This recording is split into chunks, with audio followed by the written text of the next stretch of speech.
بسم اللہ الرحمن الرحیم ایاک نعبد و ایاک نستعین۔ میں آج آپ سب کو خوش آمدید کہتا ہوں۔ یہ ایک ایسی رات ہے جس میں سارے مسلمانوں کو سوچنا چاہیے کہ ایک وقت پہ ہم کدھر تھے اور آج ہم کدھر پہنچ گئے ہیں، اور وہ اس لیے ہمیں سوچنا چاہیے کہ یہ ہمارا ایمان ہے کہ ان دنوں میں اس رات کو اللہ نے ہمارے اوپر اتنی نعمت کی کہ اپنی کتاب ہمارے اوپر نازل کی۔ تو ہمیں اس لیے سوچنا چاہیے کہ کیا وجہ ہے کہ اس کتاب نے، اور جو گواہ تھا اس کتاب کا ہمارے نبی صلی اللہ علیہ وسلم، انہوں نے اس کتاب اور اس کے پیغام سے دنیا کی تاریخ کا سب سے بڑا انقلاب لے کے آئے۔ یہ اگر آپ تاریخ کے، میں تو کوئی دینی عالم نہیں ہوں، اسلام کا میں اپنے آپ کو عالم نہیں سمجھتا، لیکن میں ایک تاریخ کا اپنے آپ کو طالب علم سمجھتا ہوں۔ تاریخ میں نے پڑھی ہوئی، تو میں نے ابھی تک کہیں بھی کسی وقت، کسی تاریخ کے اندر، کسی دور میں اس طرح کا انقلاب نہیں دیکھا جو کہ میرے نبی صلی اللہ علیہ وسلم مدینہ میں لے کے آئے۔ کوئی اس کا مثال نہیں ہے۔ آپ اگر دین سے ہٹ کے صرف ایز اے ہسٹورین، تاریخ کا طالب علم اگر آپ صرف سٹڈی کریں تو یہ آپ کو کبھی بھی لاجک سے یہ آپ سمجھ ہی نہیں سکتے کہ وہ ہوا کیا۔ پھر سے میں کہتا ہوں، اس کی تاریخ میں کوئی مثال نہیں ہے، کیونکہ ایسا ہوا ہی نہیں کبھی۔ تو وہ جو چینج آیا تھا انسانوں میں لوگوں کو یہ بھی بتاتا ہوں، یہ لوگ، ہم جب بچپن میں پڑھتے تھے اپنی تاریخ، تو ہمیں ایسے لگتا تھا کہ وہاں بڑی جنگیں ہوئیں اور بڑی پتہ نہیں کتنے لوگ شہید ہوئے اور دوسری طرف کتنے لوگ مارے گئے، اور پھر ایک تبدیلی آئی تھی۔ آپ سب کو حیرت ہوگی یہ سوچ کے کہ 622 اور 632 کے درمیان 10 سالوں میں، ان 10 سالوں میں جو ٹوٹل لوگ جنگوں میں مرے تھے دونوں طرف، وہ 12 یا 1300 تھے۔ 10 سال میں 12 یا 1300 لوگ مرے تھے، اور سارا عرب 10 سال کے بعد نبی صلی اللہ علیہ وسلم کے نیچے، اسلام کے نیچے آ گیا تھا۔ 1 لاکھ سے کلومیٹر، اسکوائر کلومیٹر زمین سب ان کے نیچے آ گئی تھی۔ تو یہ سمجھنے کی بات ہے کہ یہ کوئی تلوار کے زور سے دین نہیں پھیلا تھا۔ یہ جو تبدیلی آئی تھی کہ 10 سالوں میں وہ سارا عرب بھی ان کے نیچے آ گیا، اور خون بھی نہیں بہا۔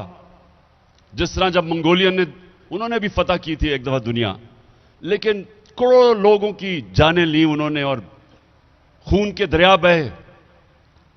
لیکن اس باری تو جس طرح میں نے کہا 12 سے 1300 ٹوٹل کیجولٹیز تھی، تو اصل میں ذہنی طور پہ فکری انقلاب تھا۔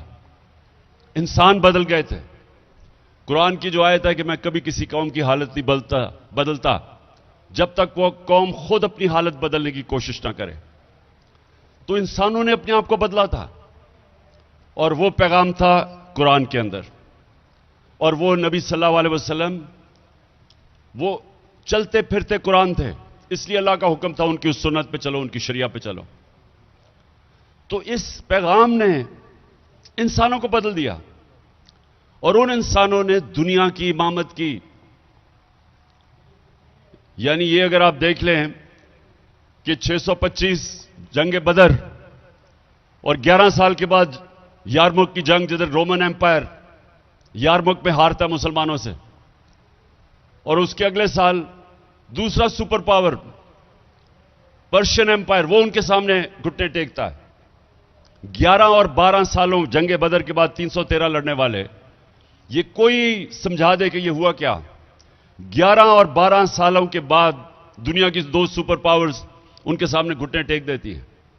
تو وہ کیا چینج آئی تھی؟ مجھے افسوس سے کہنا پڑتا ہے، میں نے یہ کبھی میں اتنے چھوٹا سا تھا جب میرے والد مجھے لے جاتے تھے جمعہ کے خطبے پہ، میں نے کبھی کسی کو یہ بتاتے نہیں سنا کہ یہ کیا ہوا تھا. اور میں نے اپنے اسکالرز جو ہیں، جو مسلمان اسکالرز ہیں، میں نے ان میں کبھی نہیں دیکھا کہ اس کے اوپر کوئی اس کو ریسرچ کرے کہ کیا چینج آیا تھا، یہ کیسے ہوا تھا. کیونکہ اس کی کوئی ایکسپلین بیان نہیں کر سکتا، کوئی نہیں بتا سکتا کہ یہ کیا ہوا تھا. اصل میں ہوا تھا، ایک پیغام آیا اور نبی صلی اللہ علیہ وسلم نے اس پیغام کے ذریعے انسانوں کو آزاد کر دیا. یہ یاد رکھیں کہ جو آزادی ہے، اللہ نے اپنی آزادی کے لڑنے کے لیے اس کو جہاد کہا ہے. اگر آپ اپنی آزادی کے اندر کی جنگ لڑتے ہوئے مرتے ہیں تو آپ شہید کا رتبہ دیا. اور پیغمبروں کے بعد شہداء کا رتبہ ہے، اتنا بڑا رتبہ دیا ہے. اس کا مطلب آزادی کو اتنی اہمیت دی ہے کہ غلام قوم آگے نہیں بڑھ سکتی، صرف آزاد انسان اوپر جاتے ہیں. اور اصل میں لا الہ الا اللہ ادھر سے ہی آزادی شروع ہوتی ہے. جب آپ یہ بیان کرتے ہیں کہ اللہ تیرے سوا میں کسی کے سامنے نہیں جھکوں گا، تو یہ آپ کا آزادی کا سفر شروع ہو جاتا ہے. اور پھر اندرونی آزادی کہ جب آپ خوف، یہ بہت بڑا بت ہے. میری زندگی میں جو لوگ اوپر نہیں جا سکتے، وہ اپنے خوف کے اوپر قابو جو نہیں پاتا وہ اوپر نہیں جاتا کسی شعبے میں بھی. جو انسان خوف کے اوپر قابو نہیں پاتا اس نے آج تک بڑا کام نہیں کیا. جو میں مثال دیتا ہوں، جو شخص سب سے پہلے سب سے اونچے پہاڑ پہ چڑھا تھا آج سے کوئی 70 سال پہلے، تو اس سے پہلے سب لوگ جو اوپر چڑھنے گئے تھے ماؤنٹ ایوریسٹ کے، وہ مر گئے تھے. اور شاید تھوڑے سے تھے جو بچ کے واپس آ گئے تھے. تو سوچیں کہ جب اس نے فیصلہ کیا چڑھنے کا، تو اس نے سب سے پہلے اپنے خوف کے اوپر قابو پایا. اور قرآن کی آیت ہے کہ جو لوگ ایمان لے آئے میں ان کے خوف دور کر دیتا ہوں. ان لوگوں کے خوف دور کر دیا اللہ نے. وہ جو عرب جن کی حیثیت ہی کوئی نہیں تھی، 2 سپر پاور دونوں طرف، تو ان کو آزاد کیا خوف سے، بڑے انسان بنانے کے لیے جنہوں نے دنیا کی امامت کی. پھر ان کو جو کیریکٹر ہے، ایک بڑے انسان کا بڑا کیریکٹر ہوتا ہے. جو مثال تھی صادق اور امین کی، سچا اور انصاف کرنے والا، جو ان کے صحابہ تھے سب لیڈر بن گئے. جو ان کے ارد گرد تھے وہ لیڈرز بن گئے، انسانوں کو لیڈرز بنا دیا. میں پڑھ رہا تھا کہ حضرت بلال جو غلام تھے، انہوں نے بھی 2 کیمپین جنرل بن کے لیڈ کی تھی. غلاموں کو انہوں نے جنرلز بنا دیا. جو مجھے سب سے پسند ہے مولانا رومی کی، جب وہ کہتے ہیں کہ جب اللہ نے تمہیں پر دیے کیوں زمین پہ رینگ رہے ہو. سب انسانوں کے پاس پر ہیں، لیکن اس پرواز کے لیے ایک راستہ چاہیے. اور وہ راستہ آپ 5 وقت کی نماز میں مانگتے ہیں کہ اللہ اس کے راستے پہ لگا جن کو نعمتیں بخشی ہیں. وہ والا راستہ ہے پرواز کا، وہ بھی ہمیں نہیں سمجھ ابھی تک. سوچیں کہ آپ مکہ مدینہ جائیں، سب سے زیادہ آپ کو مسلمان پاکستانی ملتے ہیں وہاں. میں تو جب بھی گیا ہوں مجھے سب سے زیادہ وہاں پاکستانی نظر آئے، مسلمان. یہاں سب سے زیادہ عشق کیا جاتا ہے نبی صلی اللہ علیہ وسلم سے. تبلیغی جماعت کا اجتماع ہوتا ہے، 20 لاکھ لوگ جمع ہو جاتے ہیں. لیکن یہ پوچھیں کہ کیوں ہماری یہ حالات ہیں آج کہ دنیا میں گھٹنوں پہ پھر رہے ہیں، بھیک مانگتے ہوئے پھر رہے ہیں، ملک غریب ہے لیکن پاکستانی امیر ترین ہیں، اربوں روپے کی ان کی پراپرٹیز باہر ہیں لیکن ملک غریب ہے. کیونکہ ہم اتنا دور چلے گئے اس پیغام سے، جس پیغام نے مسلمانوں کو اوپر لے کے گیا تھا. ایک دفعہ جو ایک پیغام اوپر لے کے گیا تھا، آج ہم وہ پیغام سے دور چلے گئے. اور وہ جو ملک آج اوپر ہیں، اور میں ان برطانیہ میں میرا بڑا وقت گزرا اسٹوڈنٹس لائف پہ، یونیورسٹی گیا، پھر میں کرکٹ کی وجہ سے. تو آہستہ آہستہ مجھے یہ سمجھ آئی کہ جو بھی نبی صلی اللہ علیہ وسلم کے پیغام پہ جائے گا، کیونکہ وہ رحمت للعالمین ہیں، سب انسانوں کے لیے وہ رحمت بن کے آئے تھے.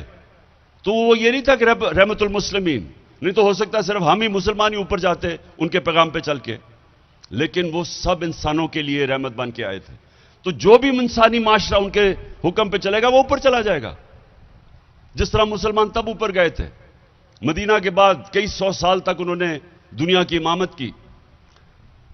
تو آج ہمیں پاکستانیوں کو یہ سوچنا چاہیے اس رات کو، یہ بڑی عظیم رات ہے کہ جس دن اللہ کی کتاب ہمارے پہ نازل ہوئی تھی. ہم کتاب کی اتنی قدر کرتے اور ہمیشہ کرنی چاہیے، اللہ کی کتاب ہے، لیکن ہم نے اس کے عمل نہیں کرتے. اس کے اوپر ہم عشق کرتے ہیں اپنے رسول سے، لیکن ان کی سنت پہ نہیں چلتے. اور اگر آج آپ اپنے حالات دیکھیں تو سب سے بڑی وجہ یہ ہے، جس طرح علامہ اقبال نے کہا کہ جب بھی مسلمان معاشرہ اوپر جاتا ہے وہ واپس جاتا ہے وہ مدینہ کی ریاست کے اصولوں کے اوپر، اور پھر اوپر آتا ہے، اور جب وہ نیچے آتا ہے تو ان سے دور چلا جاتا ہے. تو ہمارے لیے آج سب کو یہ سوچنا چاہیے کہ ہم اب کیسے اس قوم کو اوپر لے جا سکتے ہیں. اور میں آپ کو یہ بتا دوں کہ وہ جو بڑے سیدھے سیدھے اصول ہیں کہ جب تک ہم اس ملک میں عدل اور انصاف نہیں پیدا کریں گے اور اس کے لیے جنگ نہیں لڑیں گے ہم آزاد نہیں ہوں گے. اور جب تک ہم آزاد نہیں، ہم اوپر نہیں جا سکتے، ہماری پرواز اوپر نہیں جائے گی. اور عدل انصاف کبھی بھی جو طاقتور، جو مافیاز، جو ایک کرپٹ نظام سے فائدہ اٹھا رہے ہیں وہ کبھی انصاف نہیں آنے دیں گے، کیونکہ وہ ایک ظلم کے نظام سے وہ فائدہ اٹھا رہے ہیں. چھوٹا سا طبقہ ہے، وہ نہیں آنے دے گا. وہ پورا زور لگائے گا کہ لوگوں کو غلام رکھ کے اور خود وہاں عیاشیاں کریں، پیسے چوری کریں. باہر ان کے بڑے بڑے محلات ہیں، وہ کبھی نہیں آنے دیں گے.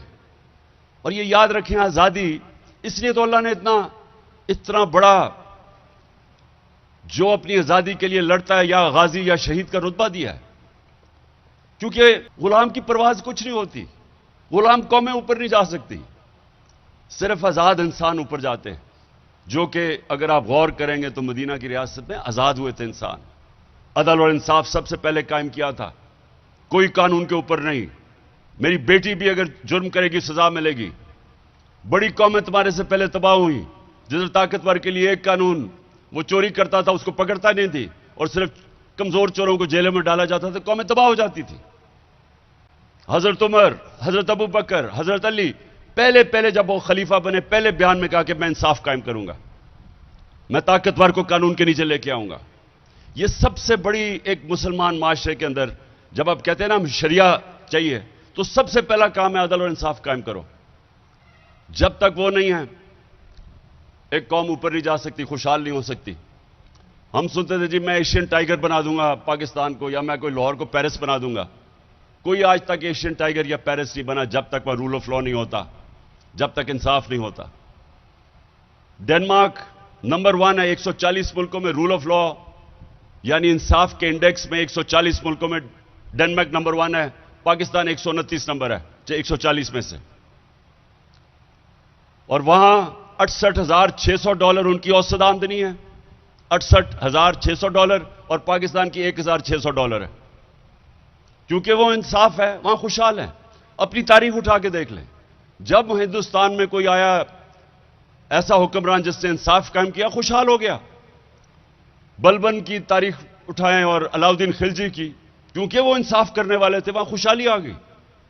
اور جب ایک ظالم حکمران آتا تھا ایک دم عوام کہ وہی بھوک سے مرتے تھے، قحط پڑتے تھے.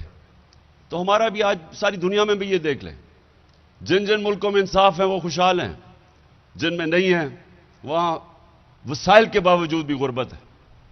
آخر میں آپ سب سے اپنی قوم سے بھی یہ کہتا ہوں کہ کبھی کوئی آزادی آپ کو پلیٹ میں پکڑا کے نہیں دیتا. دنیا کی تاریخ میں کبھی کسی نے زنجیریں خود ہی کھول کے نہیں آپ کو آزاد کیا. زنجیریں توڑنی پڑتی، آزادی کے لیے جدوجہد کرنی پڑتی، جہاد کرنی پڑتی.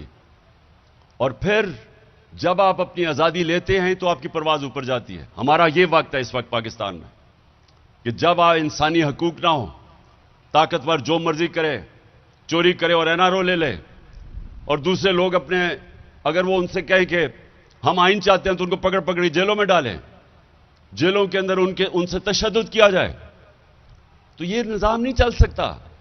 اور اس نظام میں یہ فیصلہ کر لیں کہ اگر آپ نے یہ نظام کو چلنے دیا تو آپ کا کوئی مستقبل نہیں ہے. اور یہ اللہ قرآن میں کہتا ہے کہ میری زمین پہ دیکھو کتنی قومیں میں نے تباہ کی جو میرے حکم پہ نہیں چلی. وہ کہتے ہیں، اور آپ دیکھ لیں کہ دنیا کی تاریخ میں کتنے بڑے بڑے سویلائزیشن آئے اور تباہ ہو گئے. سب سے بڑی وجہ یہ تھی کہ وہاں ظلم تھا. جو حضرت علی رضی اللہ تعالی نے کہا کہ کفر کا نظام چل جائے گا لیکن ظلم کا نظام نہیں چل سکتا. میں آج یہی چاہتا ہوں، جب آپ پیر صاحب دعا کریں، دعا مانگیں، تو ضرور ہمارے ملک کے لیے کریں کہ ہم سب سے زیادہ اپنے آپ کو انصاف لے کے ملک کو آزاد کریں.